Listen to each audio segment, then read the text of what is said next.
నమస్కారం, welcome to I dream. నేను మీ విజిత. ధర్మ మార్గం కార్యక్రమానికి స్వాగతం. ప్రస్తుతం మనతో పాటు ఉన్నారు ప్రముఖ జ్యోతిష్యులు బ్రహ్మశ్రీ నందిపట్ల శ్రీహరి శర్మ గారు. ఇప్పుడు గురుగారితో మాట్లాడి మరిన్ని విషయాలు తెలుసుకుందాం. నమస్కారం గురుగారు. వాగర్థావివ సంపృక్తౌ వాగర్థ ప్రతిపత్తయే జగతః పితరౌ వందే పార్వతీ పరమేశ్వరౌ. సదాశివసమారంభాం శంకరాచార్య మధ్యమాం అస్మదాచార్యపర్యంతం వందే గురు పరంపరాం. ఆదిత్యాయ చ సోమాయ మంగళాయ బుధాయ చ గురుశుక్రశనిభ్యశ్చ రాహవే కేతవే నమః. శృంగేరి పీఠాధిపతులకి, కంచి పీఠాధిపతులకి నమస్కారములు తెలియచేసుకుంటూ కార్యక్రమాన్ని ప్రారంభిద్దాం. గురుగారు, సోమావతి అమావాస్య అసలు మనం ఇంతకుముందు ఒక వీడియోలో కూడా మాట్లాడుకున్నాం. చాలా విశిష్టమైన ప్రత్యేకమైన రోజుగా మాట్లాడుకున్నాం సోమావతి అమావాస్య అంటే. సాధారణంగా ప్రతి ఒక్కరికి కూడా అమావాస్య అంటే పితృదేవతలకు సంబంధించిన మనం దోషాలకే కానీ దానివల్ల కలిగే ఇబ్బందులకే కానీ వాళ్ళకు కృతజ్ఞతలు తెలుపుకునే రోజుగానే చెప్పుకుంటాం అమావాస్య అంటే. కానీ ప్రత్యేకించి సోమావతి అమావాస్యకి పితృదేవతలకు సంబంధించిన కార్యాలకి ఏదో ఒక సంబంధం ఉంది, దాన్ని మనం మంచిగా ఉపయోగించుకోవచ్చు అని చెప్పి నేను విన్నాను. అది ఎంతవరకు నిజం? నిజంగా పితృదేవతలకి సోమవతి అమావాస్యకు కూడా ఒక మంచి సంబంధం ఉందా? ఏంటది? సహజంగా అమావాస్య అంటేనే పితృ కార్యక్రమాలకు సంబంధించినటువంటిది. అమావాస్య నాడు పితృదేవతలు మన ఇంటికి మధ్యాహ్నం 12 నుంచి 2:30 వరకు మన ఇంటి గుమ్మం దగ్గర అదృశ్య రూపులై ఉంటారట. మన వారసులు వాళ్ళు మన కోసం వాళ్ళు తర్పణాలు పిండ ప్రదానాలు చేస్తారని ఆశతో వస్తారు.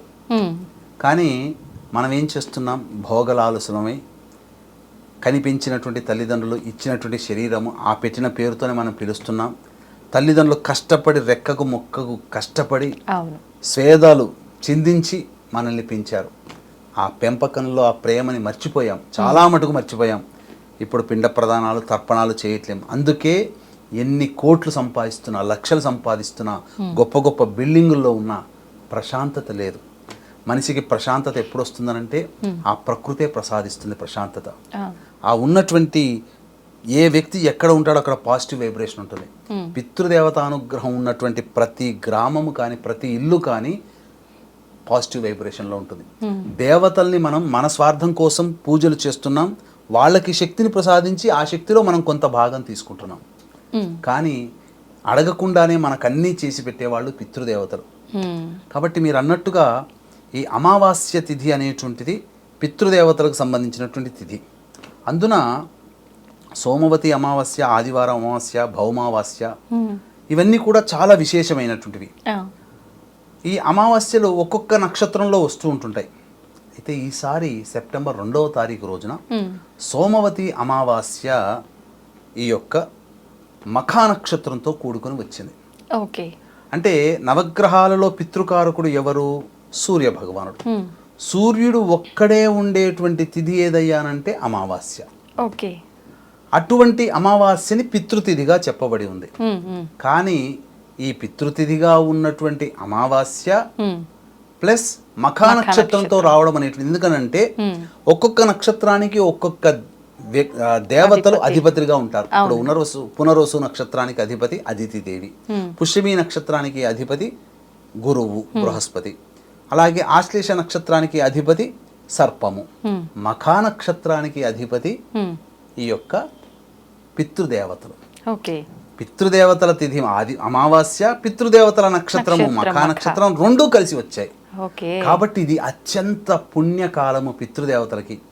ఈ రోజున ఎవరైతే గతించినటువంటి తల్లిదండ్రులకి లేదా వారి వంశముల వాళ్ళ కోసమై ఎవరైతే ఈ యొక్క పితృ కార్యక్రమాలు చేస్తారో ఆ రోజున 1000 సార్లు పిండ ప్రదానం చేసినటువంటి పుణ్య ఫలితాన్ని వాళ్ళు పొందుతారు. 1000 సార్లు తర్పణాలు చేసినటువంటి పుణ్య ఫలితాన్ని వాళ్ళు పొందుతారు. చాలా అద్భుతమైన రోజు, చాలా అమ్మ.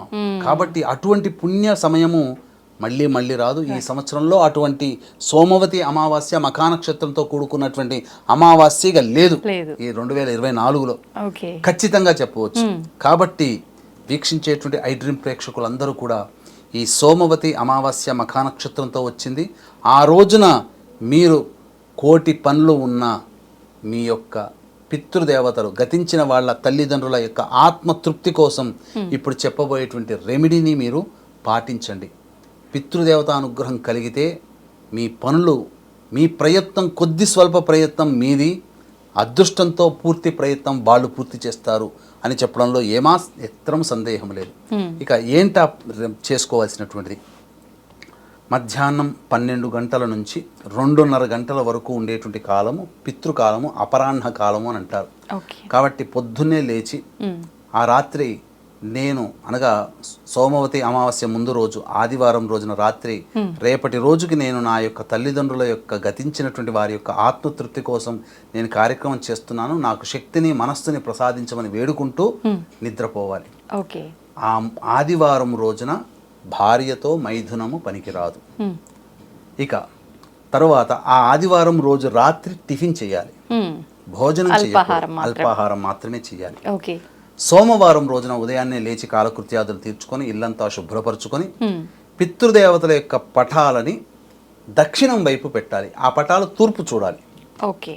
కాబట్టి దక్షిణం వైపున పటాలు పెట్టి అక్కడ దీపారాధన చేసి అలంకరణ చేసి పటాలకి అగరబత్తి వెలిగించి బ్రాహ్మణుని ముందుగానే మాట్లాడుకోవాలి. ఈ బ్రాహ్మణుని మాట్లాడుకున్న తర్వాత ఇంటికి విడిపించుకున్న తర్వాత యజ్ఞోపవీత ధారణ ఉన్నటువంటి కుటుంబాల వాళ్ళు అన్నముతో చేసినటువంటి పిండ ప్రదానం చేయాలి. యజ్ఞోపవీత ధారణ లేని కుటుంబాలు ఉంటాయి కదా, వాళ్ళు బియ్య పిండితో కానీ గోధుమ పిండితో కానీ యవల పిండితో కానీ పిండ ప్రదానం చేస్తారు. కాబట్టి చెయ్యాలి కూడా. మొదలు గణపతి పూజ సంకల్పం చెప్పుకొని పిండ ప్రదానం చేసిన తర్వాత నువ్వులు కలిపినటువంటి నీళ్లతో తర్పణాదులు బ్రాహ్మడు చేయిస్తాడు, పిండ ప్రదానం తర్పణాదులు చేయిస్తాడు. తదనంతరం బ్రాహ్మణు ఎలాగో ఇంట్లో భోజనం చెయ్యరు కాబట్టి ఆ బ్రాహ్మణునికి వంట సామాగ్రికి అవసరమైన సామాన్లు కొనిచ్చి వీలైతే మీకు శక్తి ఉంటే వస్త్రము కూడా పెట్టి ఈ విధంగా బ్రాహ్మడు సంతోషించే దక్షిణ పెట్టి బ్రాహ్మడి ఆశీర్వచనం తీసుకోవాలి. ఈ విధంగా ఎవరైతే చేస్తారో వాళ్ళకి పితృదేవత అనుగ్రహం సంపూర్ణంగా కలుగుతుంది, సంతోషంగా పోతారు. నిజంగా ధర్మాత్ములు నా పిల్లలు, నేను కన్న పిల్లలు ధర్మాన్ని పాటిస్తున్నారు అని చెప్పి ఆ పుణ్య ఫలాన్ని తీసుకుని వెళ్ళి వాళ్ళకు కలిగినటువంటి నరక బాధలైతే నరక బాధలు, పుణ్యం ఉంటే ఇంకా గొప్ప పుణ్యము వాళ్ళకి చెందుతుంది. ఆ దేవుడు వాళ్ళ ఖాతాలో వేస్తాడు. ఎందుకంటేనమ్మా తల్లిదండ్రులు ఎంతో కష్టపడి పెంచుతారమ్మా. తల్లి సేవని, తల్లి ప్రేమని, తండ్రి ప్రేమని మనం ఏ రకంగానూ రుణం తీర్చుకోలేం. వారు బ్రతికుండగా రుణం తీర్చుకునే అవకాశమే లేదు. ఇవ్వరు తల్లిదండ్రులు. కొడుకులు బిడ్డలు ఎంత గొప్పవాళ్ళైనా నాకు 5,000 ఇవ్వరా, నేను పలానా బట్టలు కొనుక్కుంటాను, పలానా చోటికి వెళ్తానని తల్లిదండ్రులు చేయిచాచి అడగరు. వాళ్ళు సంపాదించుకున్న సొమ్ములో కానీ వాళ్ళకొచ్చే పెన్షన్లో కానీ తనకు తన భార్యకి ఖర్చులు పెట్టుకుంటాడు తప్ప తండ్రి ఏమాత్రం చేయడు, అడగడు కూడా. మరి అటువంటి నిష్కాములైనటువంటి తల్లిదండ్రుల రుణాన్ని మనం ఎలా తీర్చుకునే భాగ్యం అంటే అవకాశము వాళ్ళు గతించిన తర్వాత వాళ్ళకి సంవత్సరం ఒక్కసారి చేసేటువంటి ఈ యొక్క పితృ కార్యక్రమాలు. ఈ యొక్క సోమవతి అమావాస్య మఖా నక్షత్రం పితృ నక్షత్రంతో కలిసి వచ్చినటువంటి అమావాస్య కాబట్టి ఆ రోజున వీక్షించేటువంటి ప్రేక్షకులు విధిగా నిష్కల్మషమైనటువంటి హృదయంతో ఈ యొక్క పరిహారాన్ని పాటించండి. గురుగారు, ప్రతి ఒక్కరు కూడా బ్రాహ్మణ్ణి పిలిచే చేసుకునే వసతి ఉండదు, అందుబాటులో ఉండక వాళ్ళ అంటే వీలును పట్టి కుదరని వాళ్ళు చాలా మంది ఉంటారు. అటువంటి వాళ్ళు ఎలా చేసుకోవచ్చు అంటారు? తప్పకుండానమ్మా, దీనికి కూడా మనకు శాస్త్రంలో వెసులుబాటు. ఎందుకనంటే ఒకప్పుడు ఏంటనంటే ధర్మాన్ని పాటించేటువంటి కుటుంబాలు అనేకంగా ఉన్నాయి కాబట్టి బ్రాహ్మణులు కూడా విరివిగా ఉండేవాళ్ళు కాబట్టి చక్కగా ఆ రోజులు గడిచిపోయాయి. కాలక్రమేణా చేయించుకునే వాళ్ళ సంఖ్య తగ్గింది, చేసే వాళ్ళ సంఖ్య కూడా తగ్గుతూ వస్తుంది, శాస్త్రీయంగా నేను చెప్పే మాట.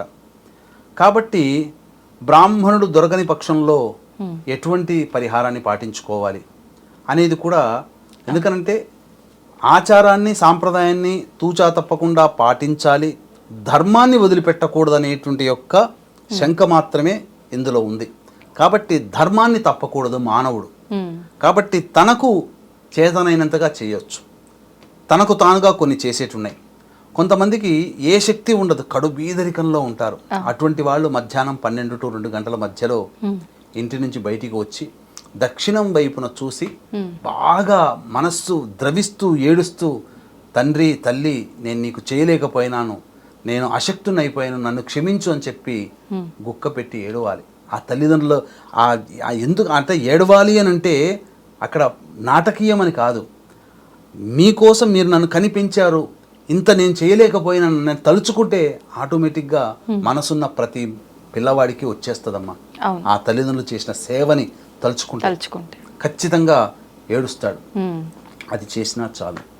లేదు, అన్నీ ఉన్న వసతులు ఉన్నాయి, సదుపాయాలు ఉన్న బ్రాహ్మడు దొరకడు. అటువంటి పక్షంలో దక్షిణం వైపున కూర్చొని, వాళ్ళ పటాలకి ఎదురుగా దక్షిణం వైపున కూర్చొని ఒక కలశములో మరియు ఒక ప్లేటు దగ్గర పెట్టుకోవాలి. కలశంలో నల్ల నువ్వులు నీటిలో, మంచి శుద్ధమైన నీటి పట్టుకోవాలా. ఎవరో ఎంగిల్ చేసిన నీటి, లేకపోతే బిందెలో ఉన్న నీటి కాకుండా బావిలోంచి తవ్విందో తీసిందో, లేదా మోటార్ వేస్తే వచ్చినటువంటి శుద్ధమైన జలము తీసుకొని ఆ శుద్ధమైన జలంలో నల్ల నువ్వులు వేసి అప్పుడు గణపతికి నమస్కారం చేసుకొని, మా పితృదేవతల కోసం నేను ఈ తర్పణాలు వదులుతున్నాననే భావన పెట్టుకొని నమస్కారం చేసుకొని, మీ యొక్క తరంలో భర్త వైపు 7 తరాలు, భార్య వైపు 4 తరాల్లో ఎవరెవరైతే ఉన్నారో వాళ్ళ పేర్లు, ఎన్ని తరాలు తెలిస్తే అన్ని తరాలు, 3 తరాలు తెలిస్తే కొంతమంది 4, 5 తరాలు తెలిస్తే తర్వాత తెలియవు, అన్ని తరాల వాళ్ళ పేర్లు చెప్పుకొని తర్వాత ఆ యొక్క చేతిలో, అరచేతిలో ఆ నల్ల నువ్వులు ఉన్నటువంటి నీటిని చేతిలో తీసుకొని ఆ పేరు చెప్పి మీకేం వరస అవుతారు, వాళ్ళ చనిపోయిన వాళ్ళ గోత్రం ఏంటి, మీకేం వరస అవుతారు, వాళ్ళ పేరు చెప్పి, ఆ పేరు చెప్పిన తర్వాత తర్పయామి తర్పయామి తర్పయామి అని చెప్పి 3 సార్లు నీళ్లు వదలాలి. ఎలా వదలమంది శాస్త్రము? పితృతర్పణాలకి ఈ యొక్క కుడి చేతి బొటని వేలుగా ఇలా వెళ్ళాలి. వీక్షించేట ప్రేక్షకులు చూడాలి. ఇలా అరచేతిలో వేసిన తర్వాత ఈ యొక్క వీటి గుండా, ఈ కుడి చేతికి బొటన వేలు గుండా ఆ నల్ల నువ్వులు నీళ్లు ఇలా ధారగా బొటన వేలు చేతి నుంచి ఇలా పడిపోవాలి. ఆ ప్లేట్లో పడాలి. ఇలా ప్రతి పేరు, గోత్రము, మీకేం వరుస అవుతారు వాళ్ళని చెప్పుకుంటూ, తలుచుకుంటూ, ఆ పేరు చెప్పుకుంటూ, ఆఖరిన ఆ పేరు చెప్పుకుంటూ తర్పయామి తర్పయామి తర్పయామి అంటూ నీళ్ళు వదలాలి. ఇప్పుడు ఇవన్నీ ఎక్కువ పితృ కార్యక్రమాలు మగవారే చేస్తారు కదా గురుగారు, మరి ఆడవాళ్ళు వాళ్ళ పేరెంట్స్ కి సంబంధించి కూడా చేయొచ్చా? ఇవన్నీ చేయకూడదమ్మా. శాస్త్రం చెప్పబడి ఉంది ఏంటంటే ఆడవాళ్ళు చేయకూడదు. ఒక కుటుంబంలో 2 ఆడపిల్లలు ఉంటారు, చెయ్యరు. అప్పుడు భర్త అల్లుడుగా కూర్చొని చేయవచ్చు, తప్పేమీ లేదు. బ్రాహ్మణుని పెట్టైనా చేయొచ్చు. కానీ ఆడవాళ్ళకి మాత్రం ఈ యొక్క పితృ కార్యక్రమానికి అర్హత ఇవ్వలేదు. ఎందుకనంటే పితృ కార్యక్రమాలు చెయ్యాలని అంటే ఏ గోత్రంలో ఉన్నారో ఆ గోత్రం వాళ్ళే చెయ్యాలి. ఇప్పుడు అమ్మాయికి వివాహం అయిన తర్వాత పనికి రాదు కదా, వేరే గోత్రం అవుతుంది. మరి అల్లుడు కూడా అంతేగా, వేరేదే కదా. వేరేదైనప్పటికీ కూడా అల్లుడు పనికి వస్తాడు, కొడుకుతో సమానం. ఇంకేం చెప్పబడిందంటే దౌహిత్రుడు అంటే అమ్మాయి కొడుకుతో సమానం, ఇంకా ప్రత్యక్షంగా కొడుకుతో సమానం. కాబట్టి ఈ విధంగా చెయ్యాలి. పెళ్లి కాని ఆడవాళ్ళు చేయొచ్చు అని కూడా అడుగుతారు. అసలు స్త్రీలకి సంబంధించి అర్హత లేదమ్మా. ఈరోజు ఏదో ఒక నాయకురాలు ఏదో అక్కడ ఆ రోజున తల్లి మీద ఉన్నటువంటి ప్రేమతో ఆ విధంగా శవదహన సంస్కారం చేసింది. దాన్ని బూచిగా చూసుకొని, దాన్ని ఇన్స్పిరేషన్ గా చేసుకొని చాలా మంది చేస్తున్నారు. కానీ తప్పు. శాస్త్రము ఎక్కడ కూడా స్త్రీకి పితృ కార్యక్రమాలు చేసే అర్హత ఇవ్వలేదు. ఆ విధంగా స్వయంగా చేయలేకపోతే బ్రాహ్మణు ద్వారా చేయించుకోవచ్చు. లేదా బ్రాహ్మణుడు రాలిన పక్షంలో అయితే ఎవరికైనా కానీ ఆ రోజున ఆ బ్రాహ్మణుడికి తల్లిదండ్రుల జ్ఞాపకార్థం కొన్ని వస్తువులు, భోజనానికి వండుకునే వస్తువులు, వస్త్రము ఆ బ్రాహ్మడికి ఆ రోజునిచ్చి నమస్కారం చేసుకోవచ్చు. ఈ విధంగా చేసుకున్నట్లయితే పితృదేవత అనుగ్రహం కలుగుతుంది సంపూర్ణంగా. అదే రోజు కూడా సోమవతి అమావాస్య అలభ్య పుణ్యతిథి కాబట్టి ఆ రోజున దేవతాశక్తి ముఖ్యంగా అమ్మవారి శక్తి ప్రచోదితమవుతుంది. కాబట్టి ఆ రోజున సాయంత్రం 6 గంటలకి మా పీఠమాధ్వర్యంలో వారాహి హోమము, ప్రత్యంగిర హోమము, బగలాముఖి హోమం, రాజశ్యామల హోమం, మీ యొక్క జటిలమైన సమస్యలు, మీ యొక్క సంకల్పం నెరవేరడానికి ఈ హోమాది కార్యక్రమాలు ఉపయోగపడతాయి. కాబట్టి కేవలం పర్ హెడ్ 1500 రూపాయలకి సాయంత్రం 6 గంటలకు ప్రారంభమవుతుంది. 4 గంటల లోపల గోతనామాదులు నమోదు చేసుకోవచ్చు. ధన్యవాదాలు గురుగారు. సర్వం శ్రీ ఉమామహేశ్వర పరబ్రహ్మార్పణమస్తు.